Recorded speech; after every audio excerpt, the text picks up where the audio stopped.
Voilà, chers amis, bonjour. Merci de la confiance que vous nous accordez.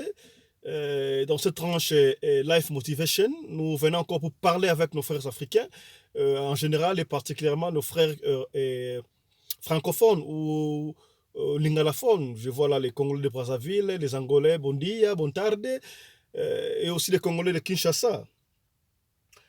Je veux te remarquer quelque chose. Je me suis dit, voilà, avec ma réflexion, nous allons essayer de. En fait, nous allons réfléchir à haute voix, moi et mes frères africains en général, et particulièrement mes frères les lingalophones, parce que nous serons bilingues dans cette émission.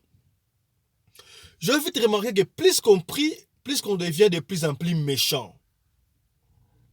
Plus qu'on utilise la Bible,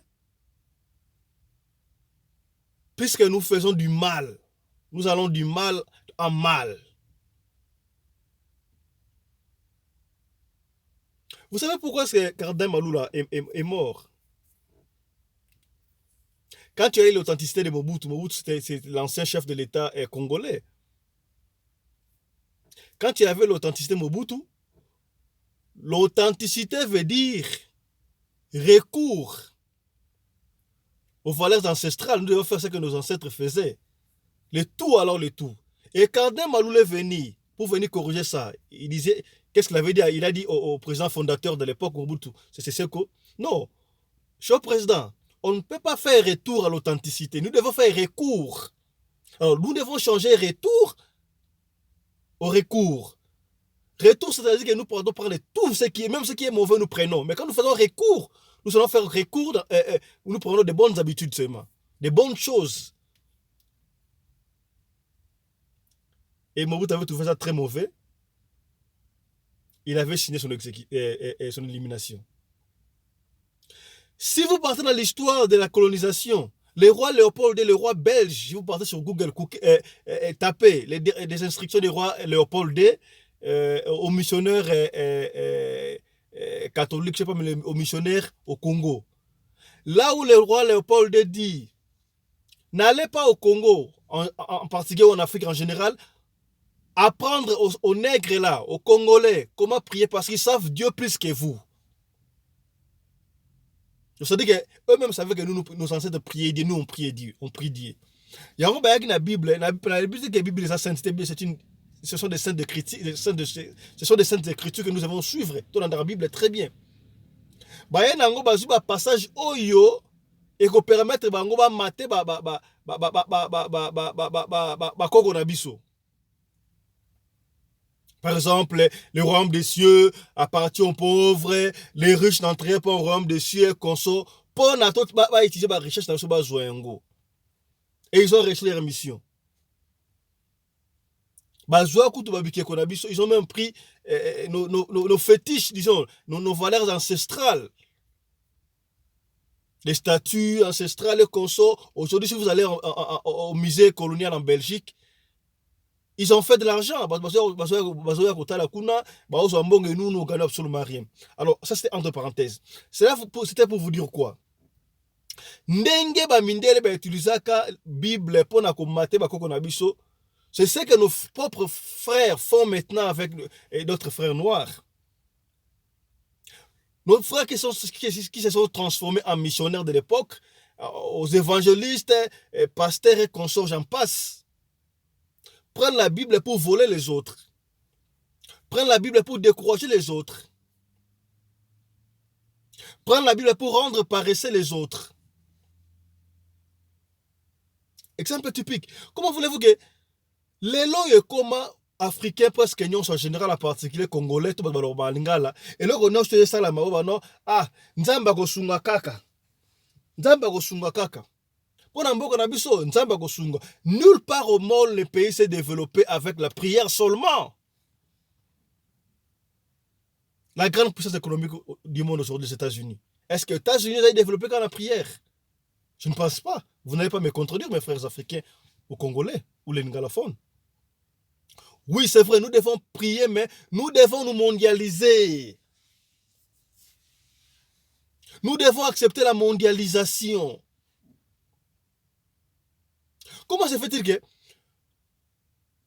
un frère, Mutoyo, parce qu'il a seulement l'art de parler, il a l'art de convaincre. Il te dit, voilà, laisse ta femme, ou bien laisse ton mari, viens, on va être ensemble, on va prier pour 2 ou 3 jours. Vous prenez la femme d'autrui, une femme mariée, vous l'enfermez quelque part, soi-disant veillée de prière, session de prière. Vous priez avec la femme d'autrui. Vous vous permettez même à laver la femme d'autrui, la femme mariée. Je me demande quand les pasteurs lavent les femmes, ces femmes-là, vous les laissez nues ou bien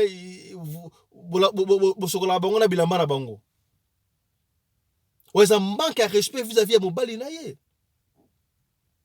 Est-ce que c'est nécessaire? Okay. Pour que Dieu entende ou pardonne le péché d'une personne quelconque, il faut ce que l'on dengoana, ce que l'on moisi abatu. Mais yo ce que l'on moisi amutu, au ce que l'on balina été pour parce que moi c'est un bal sur bal bakwe mutu moko. Au tiki mbal nanda kwa la lié moko, yo au ce que l'on moisi abatu koto, c'est du n'importe quoi. Après suite dans votre binenge zalaka.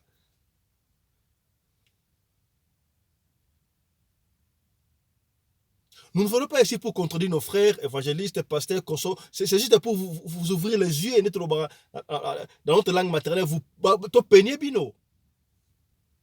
On a vite remarqué, presque tous les Africains. Quelque chose se passe, non? Hey, Dieu va les juger. Laissons le tout entre les mains de Dieu. C'est quoi ça? Oui, c'est vrai que le seul Dieu protège-toi et puis le ciel va te protéger, n'est-ce pas? Prenez un exemple. Pour aller plus loin. Tu travailles quelque part. Ton boss est en train de te malmener. Ton boss est en train de te manipuler. Ton boss est en train ya routine d'ailleurs osala makam o elongo banite na musala. Ozo banga ko revendiquer quelque part. Tu travailles quelque part, on te paye miette, on te paye pas. Presque pas. Mais tu as peur de revendiquer parce que bakolongolanga musala. Et quand tu as peur de revendiquer, okolobana nzamba ko futa été.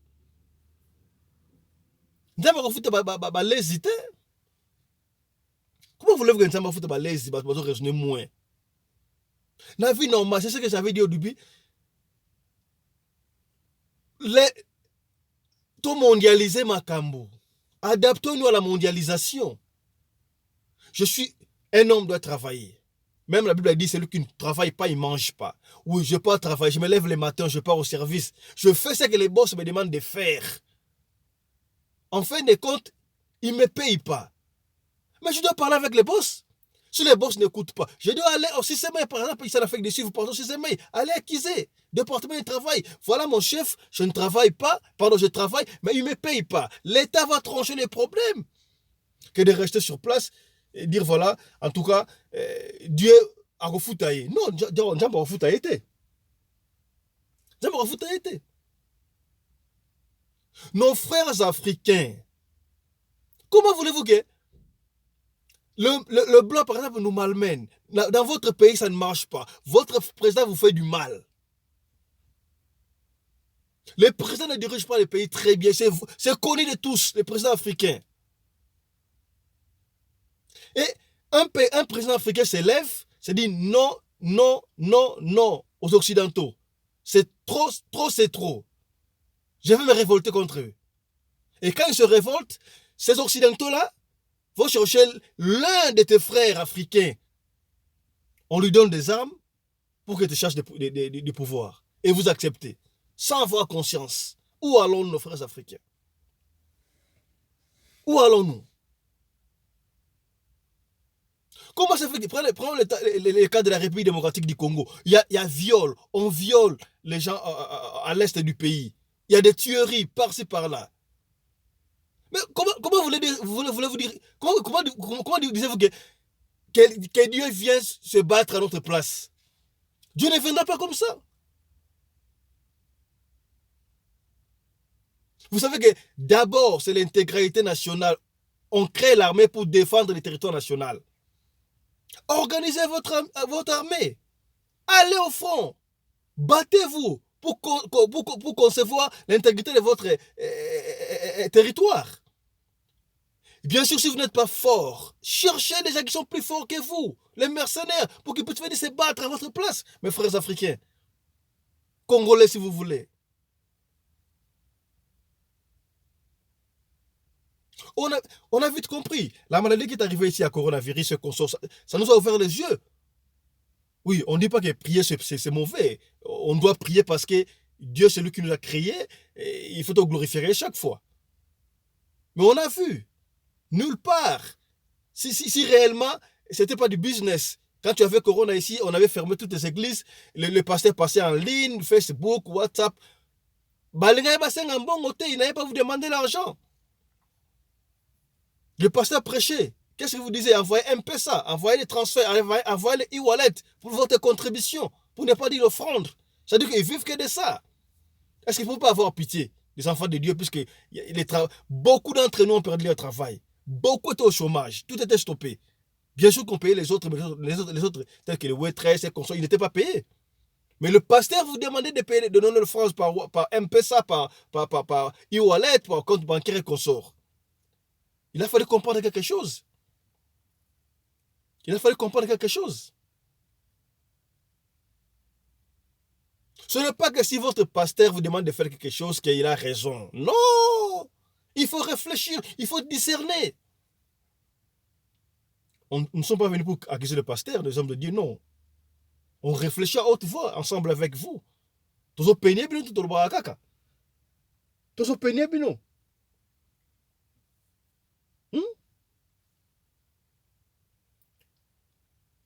Tout ce qui se passe dans ce monde où la vie n'a ce n'est pas la volonté de Dieu. Non, c'est la volonté de Dieu. C'est la volonté de Dieu. Non, ce n'est pas la volonté de Dieu. Dites-moi un peu, je vous donne un exemple. Les loyaux, aujourd'hui, quand par exemple, on te dit que là-bas il y a un danger, ne sortez pas.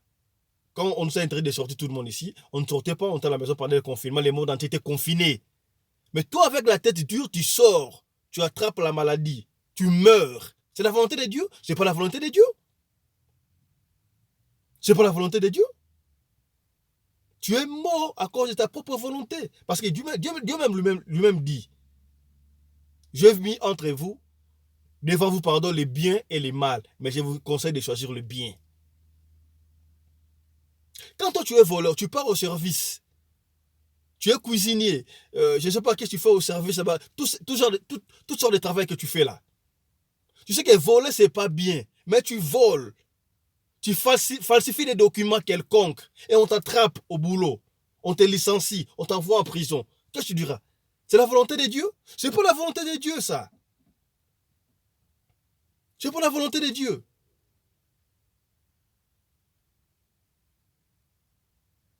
Beaucoup de femmes, Lélo, ils partent à l'église pour chercher le mari. Combien de femmes cherchent le mari? Ils vont dans des montagnes, prier, je ne sais pas dans quel pays vous êtes, vous avez un endroit pour prier, vous priez, consort, en fait de compte, Dieu vous donne un mari ou une femme. Quelque temps après, le mariage se casse, se coupe, vous vous séparez. Qu'est-ce que vous allez dire? C'était la volonté de Dieu? C'était pas la volonté de Dieu? Pourquoi le mariage, vous avez rompu le mariage? Peut-être que la femme que vous avez aimée là, c'était pas votre femme. Tu n'as pas pris le temps de discerner si c'était ma femme ou pas. Et je vais vous dire un truc. Je ne vous demande pas de ne pas vous marier à l'église, de ne pas vous marier des femmes qui sont à l'église, de ne pas vous marier des hommes qui sont à l'église. Mais la plupart, 80% des femmes que vous voyez à l'église là, ce ne sont pas des femmes sérieuses. Ce ne sont pas des hommes sérieux aussi. Ils viennent trouver refuge à l'église. Parce qu'ils croient que voilà, puisqu'on parle de l'église, tout est saint. Tout n'est pas saint à l'église.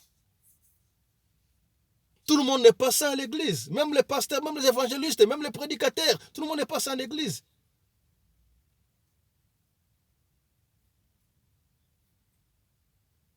Dites-moi un peu, je prends le cas d'un homme. Un homme, toi tu es là, tu es irresponsable, parce qu'il y a des hommes qui sont irresponsables. À l'époque, on savait que c'était l'homme qui était le chef de la famille, l'homme devait nourrir la famille, la femme, les enfants et consorts. Et ça s'est passé comme ça. Puisqu'il y a eu, je ne sais pas si c'est à cause de l'émancipation ou disons, la mondialisation où le diable a envahi le monde, je ne sais pas. Aujourd'hui, c'est le contraire. Beaucoup de hommes sont devenus des gigolos. Vous courez derrière les femmes.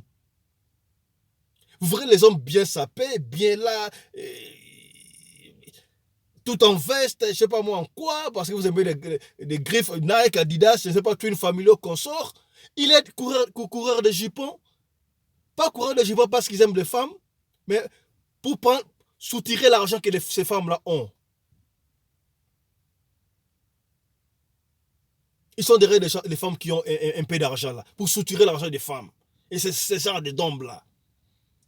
Oui, tu vas voir, ça peut arriver. Tu suis une femme belle, qui a l'argent, et consort dans leur famille, et elle t'aime aussi. Vous prenez un mariage, c'est le procès de mariage, et en fin de compte, vous êtes dans une même maison, une année, 2 ans, et quand la femme va comprendre que tu es venu pour l'argent, elle te laisse.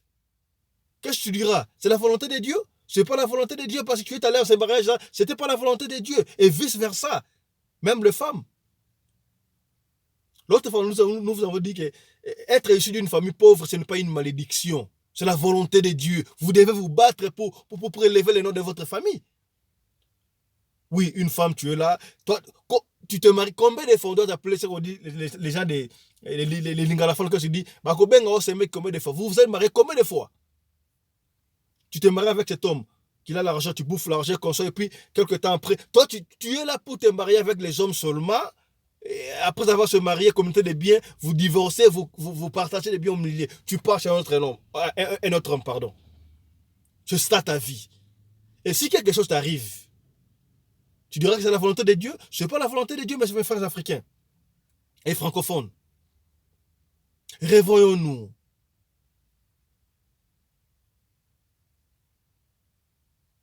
Ne nous cachons pas derrière la Bible. On ne peut pas développer l'Afrique en général, et en particulier nos foyers, nos familles congolaises, sur l'ingalaphone, derrière la Bible. Non, non, non. Voilà, je prends l'exemple des pays que la plupart des Congolais, nous sommes Congolais, nous étions auparavant, à l'époque, nous étions très bien avec les Rwandais, ou Burundais, Ougandais. Nous vivons ensemble, et jusqu'à aujourd'hui, nos frères de l'Est, ils vont témoigner s'ils me suivent, ils vivent très bien avec la communauté rwando-burundais, ougandaise. Oui, c'est vrai qu'il nous faut nous mal, il nous faut des guerres consorts. Mais, voyez un peu le Rwanda. Aujourd'hui, le Rwanda, Kigali, je ne sais pas si vous avez la chance d'aller à Kigali, ou Kigali des 20 ans passés, ce n'est pas le Kigali d'aujourd'hui. Hein. Malgré qu'ils font ça avec d'une manière clandestine, avec le sang des Congolais consorts. Ils ont transformé le Rwanda. Kigali. Et c'est par la prière. C'est par la prière. C'est pas par la prière. Hein. Le président Kagame a mis la Bible de côté. Il a au moins fermé, il avait fermé 300 quelque chose d'églises. Et il a donné une loi. Il s'est imposé. Tout celui qui doit, si tu veux devenir pasteur, tu dois passer par la théologie. Je ne sais pas si c'est plus de 5 ans, quelque chose comme ça. C'est pas tout le monde qui devient pasteur. Puisque tu as l'art de parler, tu as l'art de convaincre, tu sais un peu lire, tu parles français, consort, anglais, tu te dis non, il n'y a pas d'emploi, tu te transformes en pasteur. Ça se passe pas comme ça. Et ce type-là, Paul Kagame, a mis du sérieux dans son pays. Aujourd'hui, même quand on parle de l'Afrique, les leaders d'Afrique, on parle de Paul Kagame aussi. Vous vous rappelez quand tu as eu Covid-19, on disait que voilà, l'Afrique doit produire des vaccins chez eux, consorts, mais quel pays? Kagame s'est porté garant. Imaginez-vous les Rwandais à l'époque de Mobutu pourraient se porter garant pour qu'on puisse fabriquer les vaccins au Rwanda. Et aujourd'hui, le Rwanda est devenu puissant. Les équipes telles que le PSG, Paris Saint-Germain, ils portent Rwanda pour la publicité de Rwanda. Combien ils dépensent? Nous savons que tout ce que c'est l'argent des Congolais. Et c'est l'argent des Congolais là qui prennent chez nous, ceux qui font des viols, des massacres. C'est la volonté de Dieu. Ce n'est pas la volonté de Dieu, mes frères. Ce n'est pas la volonté de Dieu, mes frères. Je disais tout à l'heure là, puisqu'on prie, plus qu'on devient méchant. Qu'est-ce que les pasteurs vous disent? Et surtout si vous voyez un peu quelque chose là, des miettes là, l'argent. C'est tout le monde qui sera sorcier. Le pasteur va chercher à vous isoler de vos relatifs, de vos familles, consorts, en disant qu'ils sont sorciers, ils vont vous faire du mal, consorts. Restez à l'église. Quand il dit que vous restez à l'église, c'est pour lui donner ça. Le pain que tu devais partager avec la famille, le pain que tu devais partager avec tes collègues, c'est celui qui va prendre ça. Ça sera à son bénéfice. Tout ce que les pasteurs vous disent n'est pas nécessairement bon. Vous devez discerner, mes frères et sœurs. Mes amis, vous devez discerner.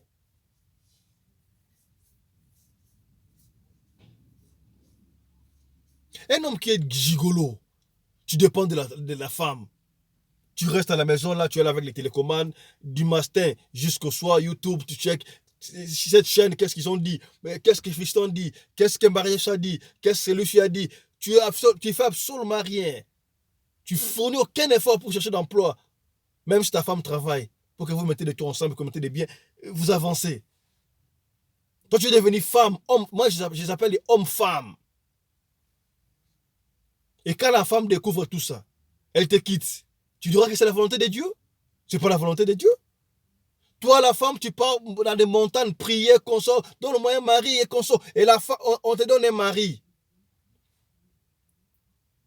Un homme t'a épousé au Congo, je sais pas, en Afrique, au Guinée, en Afrique, et il t'amène quelque part en Europe, en Amérique, en Afrique du Sud, partout.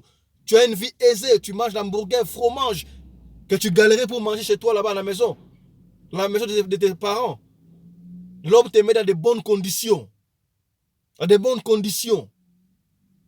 Tu tournes le dos contre cet homme-là. Tu commences à sortir, coucher avec ses frères. Tu commences à coucher avec ses amis. Tu commences à coucher avec les autres, je ne sais pas combien.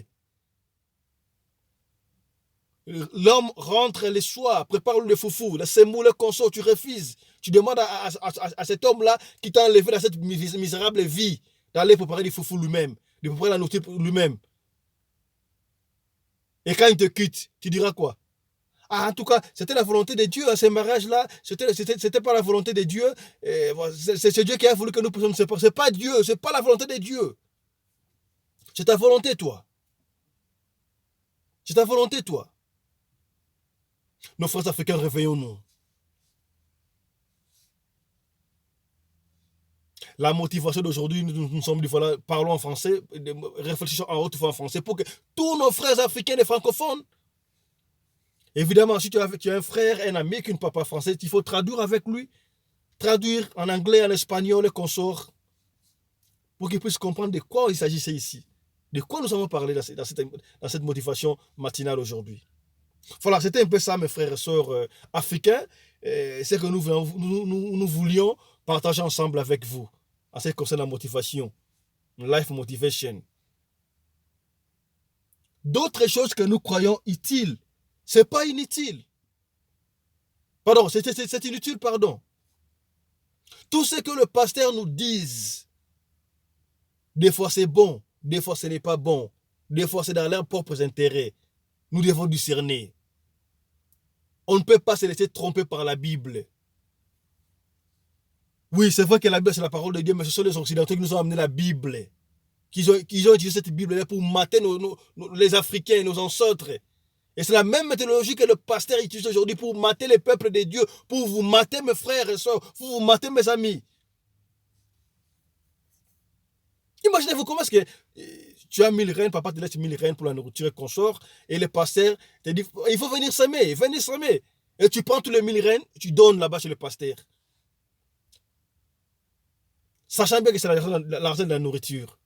Et les soirs, les papas rentrent, il n'y a pas de nourriture. Où est l'argent? C'est donné au pasteur. N'importe quoi. N'importe quoi. N'importe quoi.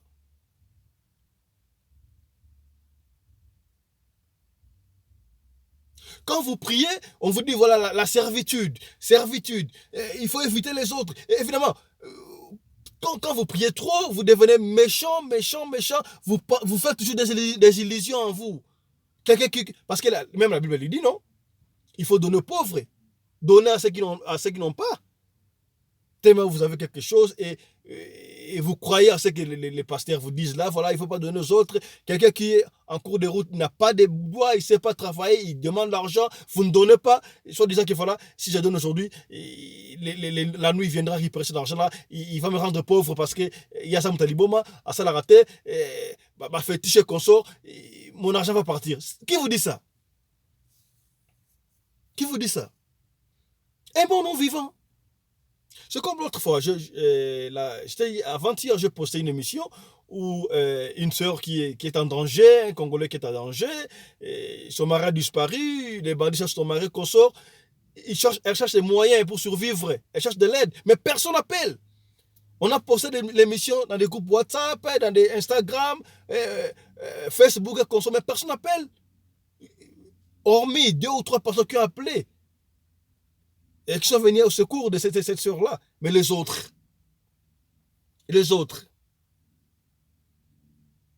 là, vous attendez que quelqu'un meure et vous avez contribué. Vous verrez dans tous les groupes WhatsApp, groupes communautaires, groupes ceci, voilà, notre frère est décédé, on doit l'aider à cotiser pour enterrer quelqu'un. Mais quand quelqu'un est en vie, vous n'aidez pas. C'est quoi ça? C'est quoi ça?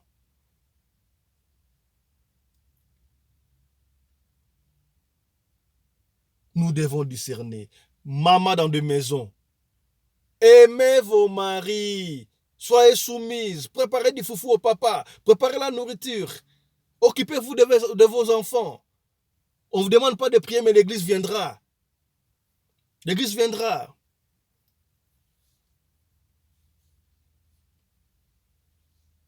Que la prière ne vous empêche pas de vous occuper de votre famille, de votre mari, de vos enfants. Et vice-versa pour les papas, les hommes.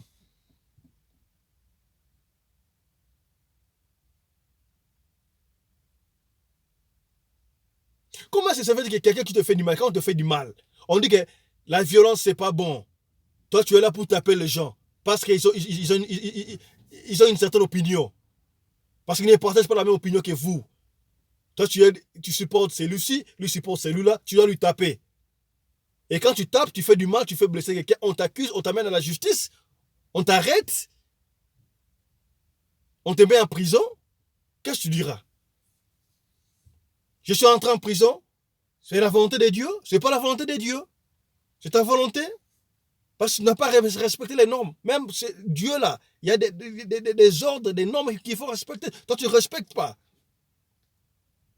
Tu prends l'argent d'autrui, quand on t'arrête, on te fait du mal, tu meurs. Qu'est-ce que tu diras? C'est la volonté de Dieu. Pendant que les autres sont à la maison, on a dit qu'il y a couvre-feu. À partir de 21h, 22h, tout le monde doit être à la maison. Mais toi, à 22h, tu es dans un bar, night club. Night club. Tu termines à 23h. Tu roules à grande vitesse pour rentrer à la maison, de peur que les posters ne t'arrêtent pas. Et tu fais un accident. Tu meurs. C'est la volonté de Dieu. C'est pas la volonté de Dieu. Donc il ne faut pas confondre la vie normale et la Bible. Non. Nous devons nous adapter à la mondialisation. Nous devons prier Dieu. Nous devons prier Dieu. Mais ne laissons pas devenir esclaves de pasteurs ou de prédicateurs. Ils sont des humains comme vous parce qu'ils font tout ce que vous faites là. Voilà, merci beaucoup. C'était la motivation d'aujourd'hui. Moi, je m'appelle Fiston Pelende. Votre humble serviteur Tate Sedek. Merci à vous tous qui nous avez suivis. Comme je dis chaque fois, si l'émission ne vous a pas intéressé, si ce parole ne vous a pas intéressé, partagez. Peut-être ça va intéresser votre voisin, votre ami, votre mari, vos enfants, vos relatifs. Il faut toujours partager. Pardon. Et abonnez-vous sur notre chaîne YouTube, Radio Lokole TV, là au coin. Vous cliquez subscribe ou s'abonner et puis n'oubliez pas d'appuyer sur la cloche de notification pour ne pas rater nos programmes une fois que nous postons en ligne. Voilà, tout celui qui a une histoire, pour que nous puissions rencontrer au peuple de Dieu, aux Congolais, aux Africains, pour édifier.